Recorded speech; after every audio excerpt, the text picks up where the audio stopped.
Discuss करेंगे 7th class के science का फर्स्ट चैप्टर का topic parasitic mode of nutrition. शुरुआत करते हैं डेफिनेशन से। डेफिनेशन है इसकी, parasitic nutrition is a made up of nutrition in which an organism lives on और inside another living organism and obtain nutrition at the host. तो कहने का मतलब ये है कि डेफिनेशन ये कहती है कि जो पैरासाइट होते हैं वो क्या करते हैं कि जो उनके होस्ट होते हैं उनका जितना भी न्यूट्रिशन होता है उसको वो लेके जीते हैं, चाहे वो उस लिविंग ऑर्गेनिज्म के ऊपर जी रहे हों या उनके अंदर। ठीक, तो इसके एग्जांपल से हम लोग समझेंगे कि ऊपर कौन से होते हैं और अंदर कौन से होते हैं। इनके कैरेक्टरिस्टिक दिखते हैं। The parasite is depend on the host for a food. वो खाने के लिए किस पे निर्भर करता है? वो होस्ट पे निर्भर करता है। होस्ट यानी कि वो, अभी हम प्लांट की बात कर रहे हैं तो हम प्लांट को बोलेंगे।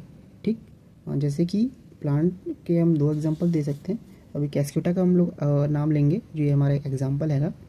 वो भी एक प्लांट हैगा, बट वो क्या है, उसके अंदर क्लोरोफिल प्रेजेंट नहीं होता, वो बाद में डिस्कस करते हैं। दूसरा पॉइंट देखते हैं, the host is usually harm but not immediately किल।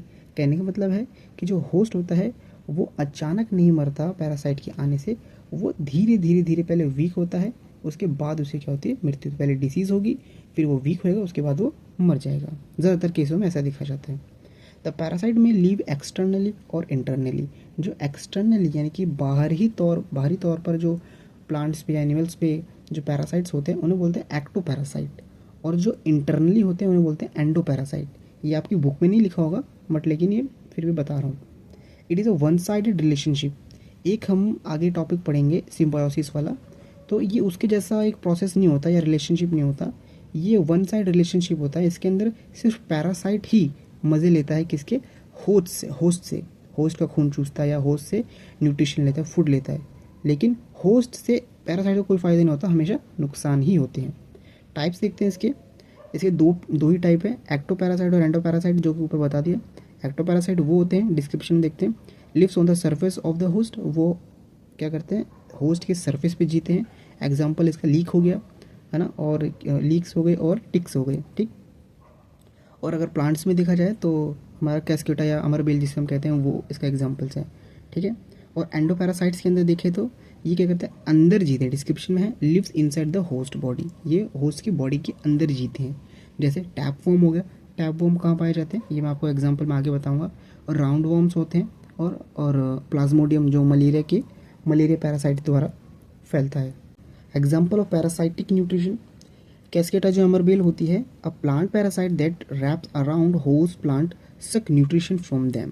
क्या करता है, ये ऐसा प्लांट होता है जो एक पैरासाइट होता है जो होस्ट यानी कि जो हमारा प्लांट हैगा, होस्ट प्लांट है, उसको पूरे तरीके से कब्जा लेता है और उसके अंदर से सारा न्यूट्रिशन को वो एब्जॉर्ब करना शुरू कर देता है। और एब्जॉर्ब करने के बाद, जैसे कि आपको इमेज में दिख रहा है, उसकी वो जान ले लेता है या तो उसको बहुत वीक कर देता है।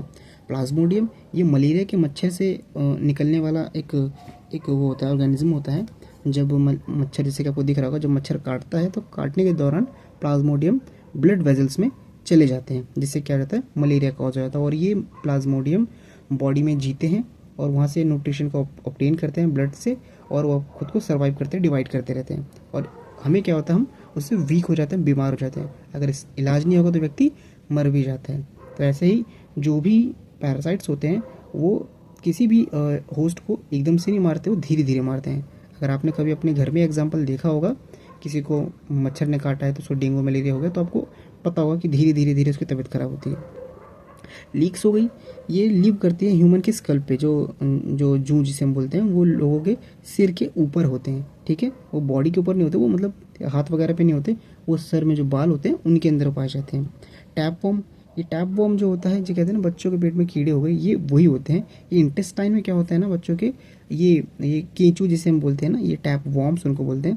तो ये पेट में आ जाते हैं, जिससे कि ना पेट में बहुत सारी प्रॉब्लम्स होना शुरू हो जाती है। उनके एब्जॉर्प्शन में क्या होता है, खाना जब जाता है तो इंटेस्टाइन के अंदर वो खाना एब्जॉर्ब नहीं ढंग से हो पाता, वो खुद खा के बड़े होते हैं और अपनी ताकत को इंक्रीज करते हैं। इनके इफेक्ट जो भी हमने देखा, बात तो हमने कर ही ली, फिर भी हम देखते हैं इफेक्ट ऑन अ होस्ट। ये क्या करते हैं, वीकनेस, ये क्या करते हैं, बॉडी को वीक कर देते हैं, weak the host body and can cause disease. और वीक करने के बाद क्या करते हैं, ये जो होस्ट होता है उसकी बॉडी को डिसीज भी पैदा कर सकते हैं और उसको मार भी, अब डिसीज़ हो जाएगी तो वो अपने आप मर ही जाएगा, जैसे कि आपको इमेज में दिख रहा है। तो ये थे कुछ एग्जांपल्स और पैरासाइटिक मोड ऑफ न्यूट्रिशन के टाइप्स।